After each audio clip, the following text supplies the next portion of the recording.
Ito na mga mamsi, ang panibagong ganap sa aking buhay. May dumating na naman grasya dito sa aming lugar at itong mga bata ay tuwang-tuwa nga. Totoo nga narinig yung mga mamsi at meron nga dumating na mga Koreano dito na magbibigay kasiyahan sa mga bata. Siyempre ang mamsi nyo ay hindi rin magpapahuli at pumunta nga kami ni Kulot dito sa simbahan malapit sa amin. Ito pala mga Koreano na dumating sa aming lugar mga mamsi ay mga pastora. Nakita nga ng mga bata dito sa aming lugar ay lahat sila ay nagsipagtakbuhan dito nga sa simbahan. Aba mga mamsi, sino ba namang hindi tatakbo sa daming dala ng mga Koreano?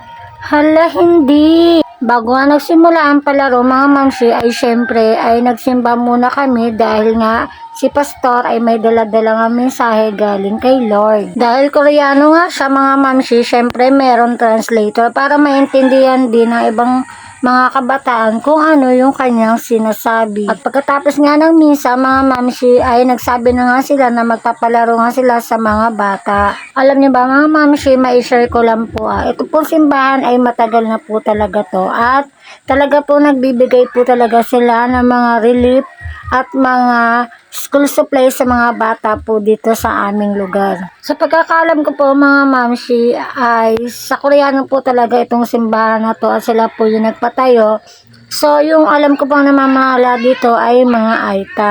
So ang pastor nga po namin dito ay isang Aita. Mga mamsi, meron din palang Katolik na simbahan dito sa amin pero kasi sa bayan pa yon. So dito lang kasi sa amin lalakarin mo lang at malapit na at ito po ay Baptist. Ang kagandahan nga po sa lugar namin ay talaga po marami ka rin pong makukuha ang mga relief kasi po karamihan po talaga nagbibigay ng mga relief dito ay mga Koreano. Nung maliit pa po yung aking panganay ay marami rin po kaming nakuha ang mga relief like grocery po and mga school supplies. Nagbibigay po talaga sila. Until now naman po, basta't malapit na po ang pasukan ay nagbibigay po sila ng mga kailangan ng mga kabataan. Ang saya-saya nga namin dito kasi po kumakanta po sila ng Tagalog at ipaparinig ko po sa inyo.